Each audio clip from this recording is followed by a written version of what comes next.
खबर, क्योंकि हर खबर के साथ जुड़ा।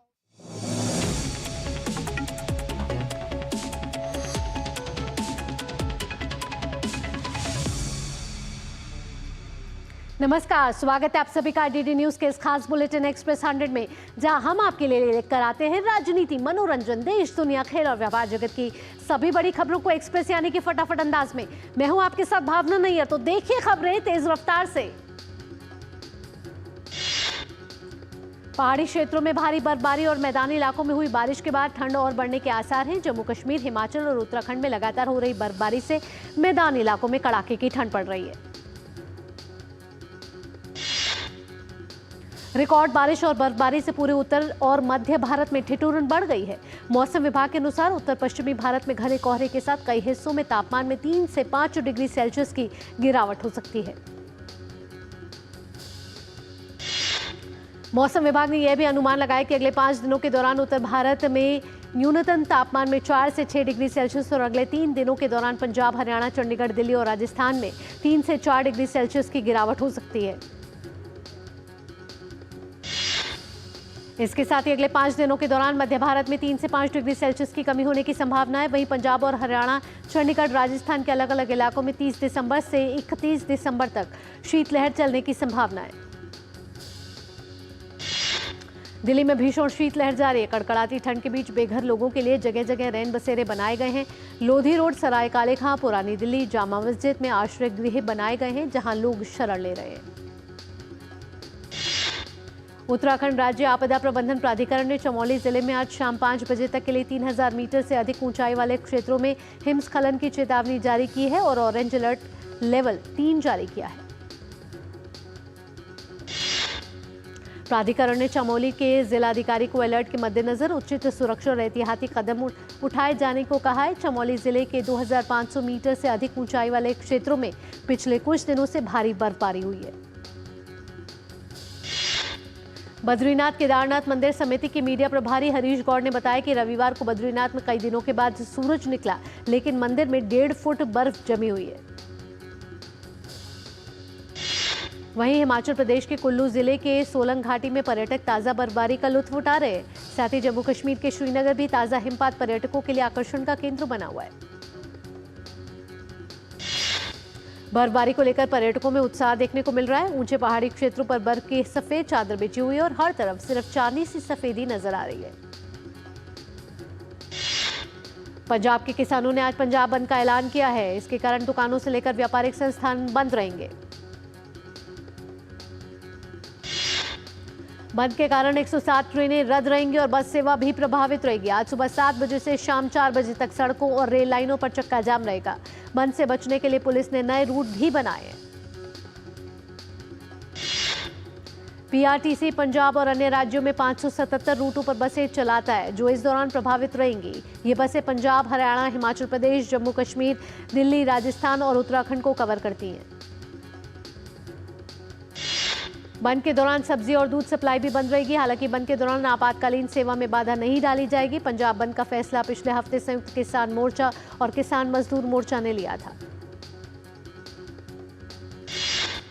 केंद्रीय गृह मंत्री अमित शाह आज गुजरात का दौरा करेंगे। वे गुजरात के असुरा में श्री धरमपुर तीर्थ में श्रीमद रामचंद्र आश्रम में के वार्षिक समारोह में भाग लेंगे। इस दौरान गृह मंत्री राज्यसभा गृह में महामस्तकाभिषेक समारोह में भाग लेंगे।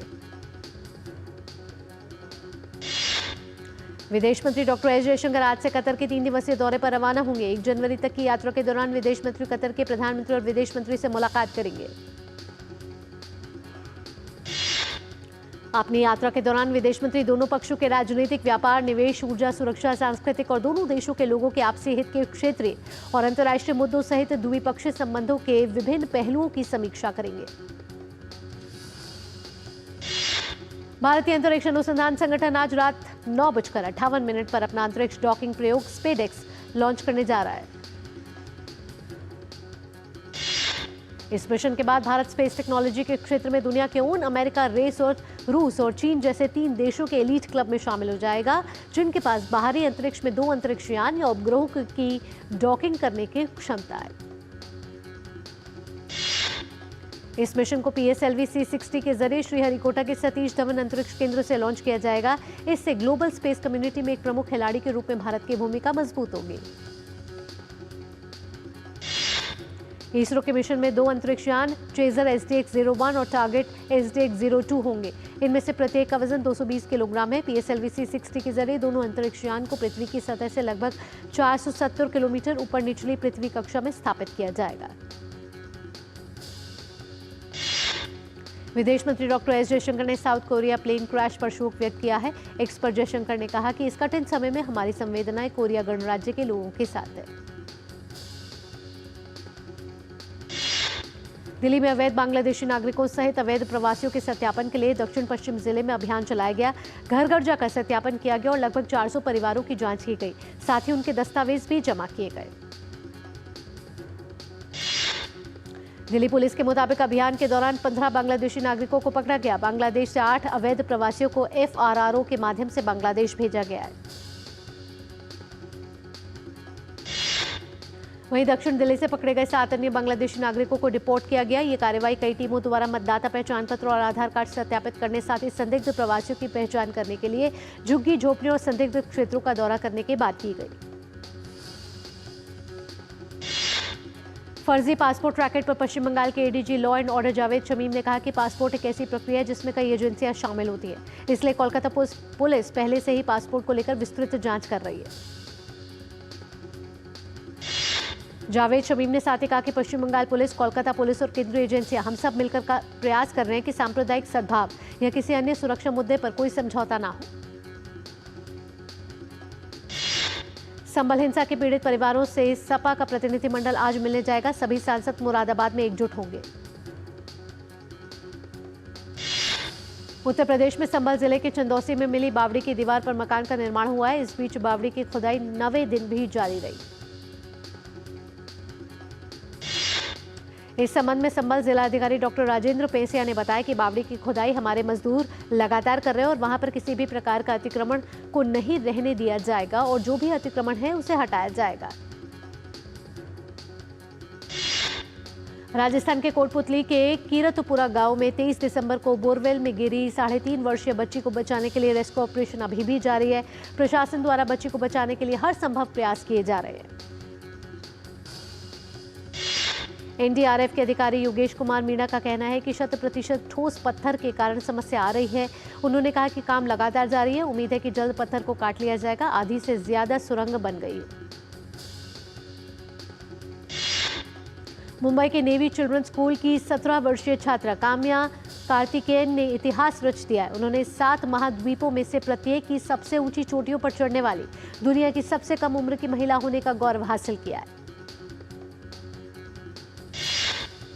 काम्या ने अफ्रीका की माउंट किलिमंजारो, यूरोप की माउंट एल्ब्रस, ऑस्ट्रेलिया की माउंट कोसियुस्को, दक्षिण अमेरिका की माउंट एकानकागुआ, उत्तरी अमेरिका की माउंट डेनाली, एशिया की माउंट एवरेस्ट और अंटार्कटिका पर विजय प्राप्त की है। चेन्नई के अन्ना विश्वविद्यालय यौन उत्पीड़न मामले की जांच करने के लिए NCW की टीम चेन्नई पहुंच गई है। टीम अन्ना विश्वविद्यालय में जांच करेगी। राष्ट्रीय महिला आयोग की अध्यक्ष ममता कुमारी, सेवानिवृत्त IPS प्रवीण दीक्षित रविवार रात चेन्नई पहुंचे थे। कमेटी तथ्यों का पता लगाने के लिए अधिकारियों, पीड़िता, उसके परिवार और साथ ही गैर सरकारी संगठनों से बातचीत करेगी। नए साल में सुरक्षा को लेकर उत्तर प्रदेश पुलिस मुस्तैद नजर आ रही है। नोएडा के ADCP मनीष मिश्रा ने बताया कि नोएडा में आगामी नववर्ष 2025 को देखते हुए प्रभावी पुलिस व्यवस्था सुनिश्चित की गई है। नोएडा के ADCP ने बताया कि पूरे नोएडा को 9 सेक्टरों में बांटा गया है, जिनमें पुलिस को सादे के साथ साथ वर्दी में भी तैनात किया गया है। उपद्रव मचाने वालों के खिलाफ सख्त कार्रवाई की जाएगी। हैदराबाद में संध्या थिएटर में भगदड़ मामले में अभिनेता अल्लू अर्जुन की जमानत याचिका पर आज सुनवाई होगी। तेलंगाना हाईकोर्ट ने शुक्रवार को इस मामले में सुनवाई आज तक के लिए स्थगित कर दी थी। सरकारी अभियोजक ने जवाबी हलफनामा दाखिल करने के लिए अतिरिक्त समय मांगा था, जिसके कारण अदालत ने अगली सुनवाई आज तक के लिए स्थगित कर दी।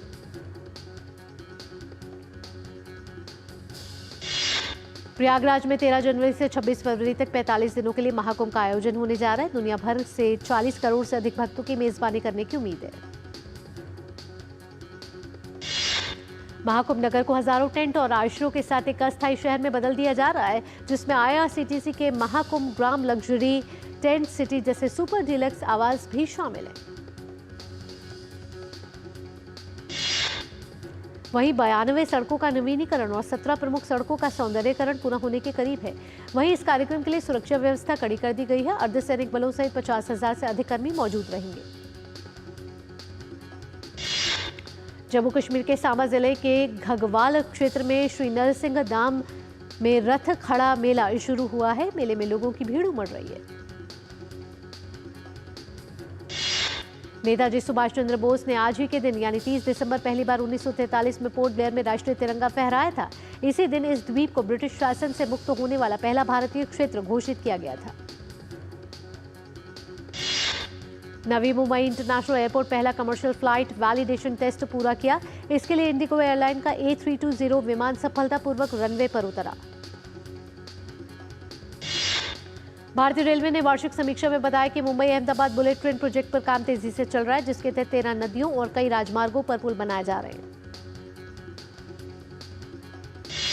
केंद्रीय मंत्री प्रहलाद जोशी त्रिपुरा के 2 दिवसीय दौरे पर हैं। केंद्रीय मंत्री ने त्रिपुरा के चारेलाम में अक्षय ऊर्जा क्षेत्र से संबंधित प्रमुख योजनाओं के कार्यान्वयन की समीक्षा की। साथ ही केंद्रीय मंत्री प्रहलाद जोशी ने PM कुसुम योजना के तहत स्थापित 27 SPV पंपों, 35 SPV स्ट्रीट लाइटिंग सिस्टम का भी निरीक्षण किया। केंद्रीय मंत्री ने योजना के लाभार्थियों से भी बातचीत की। भारतीय मैन्युफैक्चरर्स अगले 2 साल में अपने बजट का 11 से 15% स्मार्ट टेक्नोलॉजी को अपनाने पर खर्च करेंगे। कॉन्फेडरेशन ऑफ इंडियन इंडस्ट्री की स्टडी में बताया गया कि ये निवेश इंटरनेट ऑफ थिंग्स, रोबोटिक्स और बिग डेटा जैसे क्षेत्रों में बढ़ेगा। एक्सप्रेस 100 में वक्त हो चला एक छोटे से ब्रेक का। ब्रेक के बाद भी रफ्तार भरी खबरों के सिलसिले को रखेंगे जाएगी। तब तक आप देखते रहिए DD news. This is no ordinary sky. This is where legends are born. Clear to space transition. Roger. Engaging heat. In the vast expanse above, the Indian Air Force reigns. Unseen, unstoppable, unmatched. Join the Indian Air Force to be a cut above. जब धरती चीर कर निकलता है लोहे का पत्थर और मिलता है मोंगिया के जोश से, फिर तपता है, पिघलता है और बनता है फौलाद। अब होता है सरिया सारी खूबियों के साथ। मोंगिया स्टील, मजबूत देश का मजबूत सरिया। MDH की देगी मिर्च, देगी मिर्च का तड़का, अंग अंग फड़का। MDH की देगी मिर्च। ब्रेक के बाद आपका स्वागत है। आप देख रहे हैं एक्सप्रेस 100। रफ्तार भरी खबरों के सिलसिले को बढ़ाते हैं और आगे। भारतीय कंपनियां 2025 में 2024 की तुलना में अधिक कर्मचारियों की भर्ती करेंगी। CIEL HR की रिपोर्ट में कहा गया है कि सबसे ज्यादा भर्तियां नई टेक्नोलॉजी जैसे AI और डेटा एनालिटिक्स जैसे क्षेत्रों में होंगी। सरकार ने बताया कि इस साल ई-श्रम पोर्टल पर श्रमिकों का रजिस्ट्रेशन 30 करोड़ के पार हो गया है, जो असंगठित श्रमिकों के बीच इसकी तेजी और व्यापक रूप से अपनाए जाने को दर्शाता है। भारतीय म्यूचुअल फंड इंडस्ट्री में महिला निवेशकों, खासकर छोटे शहरों और कस्बों में शेयर बाजार में उछाल के बीच सालाना आधार पर औसतन 2.5 गुना से अधिक की वृद्धि दर्ज की गई है। भारतीय स्टार्टअप इकोसिस्टम को इस साल $12 बिलियन से अधिक की फंडिंग मिली, जो पिछले साल के $10 बिलियन से 20% अधिक है। दुनिया की top audit company Deloitte India का अनुमान है कि भारतीय अर्थव्यवस्था चालू वित्त वर्ष में 6.5 से 6.8% की दर से बढ़ेगी, जबकि अगले वित्त वर्ष 2025-26 में GDP की वृद्धि दर 6.7 से 7.3% के बीच रहने की संभावना है। 2024 में देश ने कोयला उत्पादन में रिकॉर्ड वृद्धि दर्ज की है। इस दौरान करीब 8% बढ़ोतरी के साथ कोयला का उत्पादन लगभग 9,883 लाख टन हो गया। उम्मीद है कि वित्त वर्ष 2024-25 के अंत तक कोयला उत्पादन पिछले वित्त वर्ष में हुए 9,970 लाख टन उत्पादन के आंकड़ों को पार कर जाएगा। वित्त मंत्री निर्मला सीतारमण आज व्यापार और उद्योग जगत प्रमुखों के साथ बजट पूर्व परामर्श करेंगी। उम्मीद है कि बैठक के दौरान उद्योग जगत उपभोग बढ़ाने के उपायों पर बल देगा। उपभोग सकल घरेलू उत्पाद का सबसे बड़ा घटक है, जिससे वृद्धि दर को मजबूती मिलती है। इससे पहले वित्त मंत्री निर्मला सीतारमण ने गुरुवार को केंद्रीय बजट 2025-26 के लिए तैयारी के लिए निर्यात, व्यापार और उद्योग क्षेत्रों के हितधारकों और विशेषज्ञों के साथ चौथी प्री बजट परामर्श बैठक की अध्यक्षता की थी। इस साल इलेक्ट्रिक वाहनों की बिक्री 26.5% बढ़ी। सड़क परिवहन एवं राजमार्ग मंत्रालय के मुताबिक इस साल 29 दिसंबर तक देश भर में 19,40,000 इलेक्ट्रिक वाहनों की बिक्री की गई। देश का चालू खाता घाटा कैट 2024-25 की जुलाई-सितंबर तिमाही में घटकर 11.2 अरब डॉलर रहा। यह सकल घरेलू उत्पाद जीडीपी का 1.2% है। आरबीआई के अनुसार चालू खाता घाटा अप्रैल-सितंबर यानी कि 2024-25 की पहली छमाही के दौरान 21.4 अरब डॉलर यानी कि जीडीपी का 1.2% रहा। नवंबर के दौरान भारत का ऑस्ट्रेलिया को निर्यात 64.4% बढ़कर 64.37 करोड़ डॉलर रहा है। वाणिज्य मंत्रालय के अनुसार कपड़ा, रसायन और कृषि उत्पाद जैसे क्षेत्रों में मजबूत वृद्धि की वजह से ऑस्ट्रेलिया को भारत का निर्यात बढ़ा है। वाणिज्य मंत्रालय ने चीन समेत 6 देशों से आयातित पीवीसी पेस्ट रेजिन पर $760 प्रति टन तक डंपिंग रोधी शुल्क लगाने की सिफारिश की है। इस पीवीसी पेस्ट रेजिन का इस्तेमाल कृत्रिम चमड़ा और अन्य टेक्निकल टेक्सटाइल उत्पादन बनाने में होता है। केंद्र सरकार ने दुर्लभ खनिज से जुड़े 11 ब्लॉकों की नीलामी को रद्द कर दिया है। नीलामी के चौथे दौर में बेहतर प्रतिक्रिया नहीं मिलने के पर सरकार ने यह कदम उठाया है। अमेरिका के पूर्व राष्ट्रपति और नोबेल शांति पुरस्कार विजेता के जिमी कार्टर का 100 वर्ष की आयु में निधन हो गया। हाल ही के वर्षों में कार्टर मेलेनोमा सहित कई स्वास्थ्य समस्याओं का सामना कर रहे थे।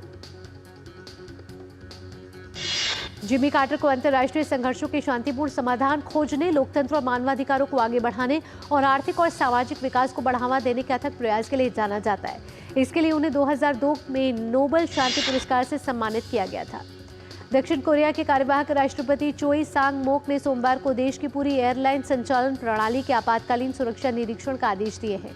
उन्होंने ये आदेश विमान हादसे में रिकवरी का काम पूरा होने के बाद दिए। पेरू सरकार ने समुद्र तट पर प्रचंड लहरों के आने के बाद 91 बंदरगाहों को बंद कर दिया है। टेम्बूर्स के उत्तरी क्षेत्र में स्थानीय प्राधिकारियों ने समुद्र की खराब स्थिति से प्रभावित 30 मछुआरों को बचाया। फिलिस्तीनी नागरिक सुरक्षा ने कहा कि गजा शहर के मध्य अल वफा अस्पताल की ऊपरी मंजिल पर इजरायली हमले में 7 लोग मारे गए और अन्य गंभीर रूप से घायल हो गए। स्पेन के वैलेंसिया में हजारों प्रदर्शनकारियों ने सड़कों पर प्रदर्शन किया और घातक बाढ़ से निपटने के तरीकों को लेकर क्षेत्रीय नेता कार्लोस माजोन के इस्तीफे की मांग की। इस बाढ़ में 220 से अधिक लोग मारे गए थे। अमेरिकी राष्ट्रपति जो बाइडेन ने कहा है कि अमेरिका मोआन में घातक विमान दुर्घटना के बाद दक्षिण कोरिया को आवश्यक सहायता प्रदान करने के लिए तैयार है। जो बाइडेन ने पूर्व राष्ट्रपति जिमी कार्टर के निधन पर शोक जताया। उन्होंने पूर्व राष्ट्रपति कार्टर को एक असाधारण नेता, राजनेता और मानवतावादी बताया। पूर्व अमेरिकी राष्ट्रपति जिमी कार्टर का 100 वर्ष की आयु में निधन हो गया है। जिमी कार्टर की मृत्यु की घोषणा के बाद विश्व नेताओं ने सोशल मीडिया प्लेटफॉर्म एक्स पर उनके परिवार के प्रति संवेदना व्यक्त की। यूरोपीय संसद के अध्यक्ष रॉबर्टा मेत्सोला और फ्रांस के राष्ट्रपति मैनुअल मैक्रोन ने पूर्व अमेरिकी राष्ट्रपति की मृत्यु पर दुख व्यक्त किया। कनाडा के प्रधानमंत्री जस्टिन ट्रूडो और ब्रिटेन के प्रधानमंत्री कीयर स्टारमर ने एक्स पर अपने पोस्ट में कार्टर के परिवार के प्रति संवेदना व्यक्त की। भारत के लक्ष्य सेन ने king cup international badminton open में कांस्य पदक अपने नाम किया। लक्ष्य ने कांस्य पदक के मैच में फ्रांस के एलेक्स लोनिया को मात दी। मेलबर्न टेस्ट में ऑस्ट्रेलिया ने भारत के सामने 340 रन का लक्ष्य रखा है। आज मैच के आखिरी दिन दूसरी पारी में भारत ने खराब शुरुआत की। मेलबर्न टेस्ट के 5वें दिन ऑस्ट्रेलिया की दूसरी पारी 234 रन पर सिमटी। जसप्रीत बुमराह ने अपने टेस्ट करियर में 13वीं बार पारी में 5 विकेट लिए। दक्षिण अफ्रीका ने वर्ल्ड टेस्ट चैंपियनशिप के फाइनल में जगह बना ली है। अफ्रीका टीम ने सेंचुरियन टेस्ट में पाकिस्तान को 2 विकेट से मात दी। अंतर्राष्ट्रीय क्रिकेट परिषद ने साल 2024 के लिए सालाना पुरस्कारों के लिए नामित खिलाड़ियों के नाम की सूची जारी की है। भारत ने अर्शदीप सिंह को T20 cricketer of the year पुरस्कार के लिए नामित किया गया है। वक्त हो चला एक छोटे से ब्रेक का, जल्द हाजिर होते हैं। आज सुनो, खाने में कोई स्वाद नहीं है। अरे किफायती लाल, सस्ते वाले दाल मसाले, स्वाद हुआ बेकार, एकदम बकवास। इधर कीमती लाल को देखो, खाना बना कमाल। MDH की हल्दी मिर्ची धनिया करे कमाल। ये रंग दे, ये खुशबू दे, ये तीखा, ये कम पड़े, समझे किफायती लाल। क्या निराला MDH मसाला।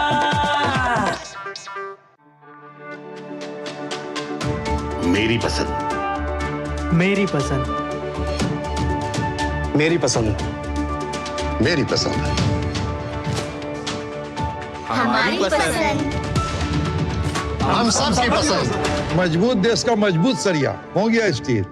मुथूट फाइनेंस, इंडिया का number 1 most trusted financial services brand. Gold loan लेने के लिए कॉल करें 1-800-313-1212। MDH का किचन किंग किचन में हो तो हम सब कुछ बना सकते हैं। बैंगन का भरता, आलू गोभी, भिंडी मसाला और भी बहुत कुछ। MDH। ब्रेक के बाद आपका स्वागत है। रफ्तार भरी खबरों के सिलसिले को बढ़ाते हैं आगे। भारत के अनुभवी बल्लेबाज स्मृति मंधाना को ICC ने one day cricketer of the year पुरस्कार के लिए नामित किया है। स्मृति ने इस साल शानदार प्रदर्शन किया है। ICC के 2024 के सालाना पुरस्कारों में भारत की श्रेयांका पाटिल को महिला वर्ग में immersion cricketing of the year पुरस्कार के लिए नामित किया गया है। न्यूजीलैंड और श्रीलंका के बीच खेली जा रही T20 सीरीज का दूसरा मैच आज खेला जाएगा। सीरीज का पहला मैच न्यूजीलैंड के नाम रहा था। बुलावायो टेस्ट में अफगानिस्तान की शानदार बल्लेबाजी देखने को मिल रही है। अफगानिस्तान ने अपनी पहली पारी में 3 विकेट के नुकसान पर 515 रन बना लिए हैं।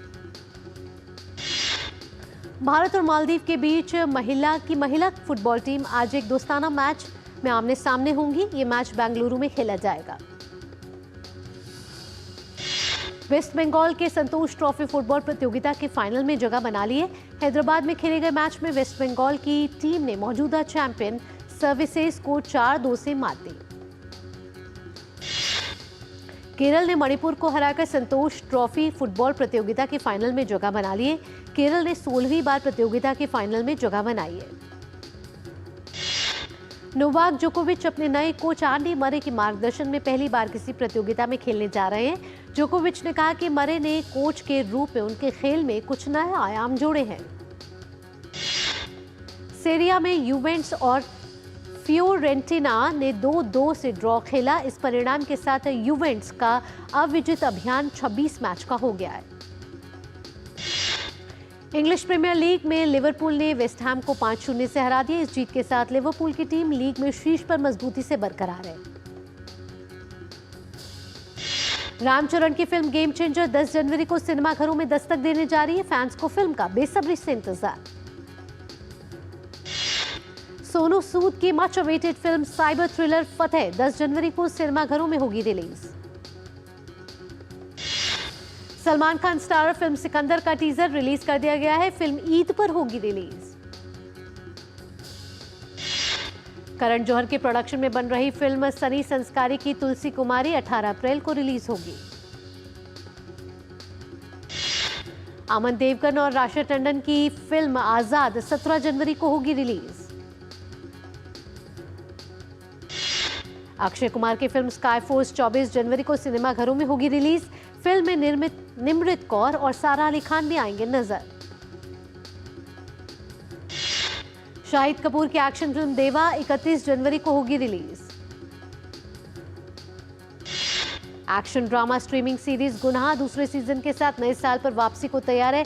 सीरीज में कश्मीर महाजनी सुरभि ज्योति अहम भूमिका में है। Film all we imagine as light Disney Plus Hotstar पर 3 जनवरी से होगी रिलीज। मुफासा द लायन किंग भारतीय बॉक्स ऑफिस पर शानदार कलेक्शन कर रही है। 10 दिनों में इसने 100 करोड़ का आंकड़ा छू लिया है।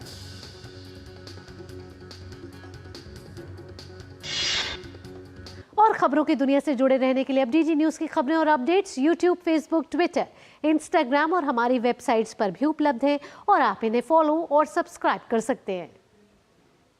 इसी के साथ एक्सप्रेस 100 में फिलहाल इतना ही। अगला कार्यक्रम आप देखेंगे इकोनॉमी टुडे, मेरी सहयोगी आंचल गुलाटी गुंबर के साथ। फिलहाल के लिए मुझे दीजिए अनुमति। नमस्कार।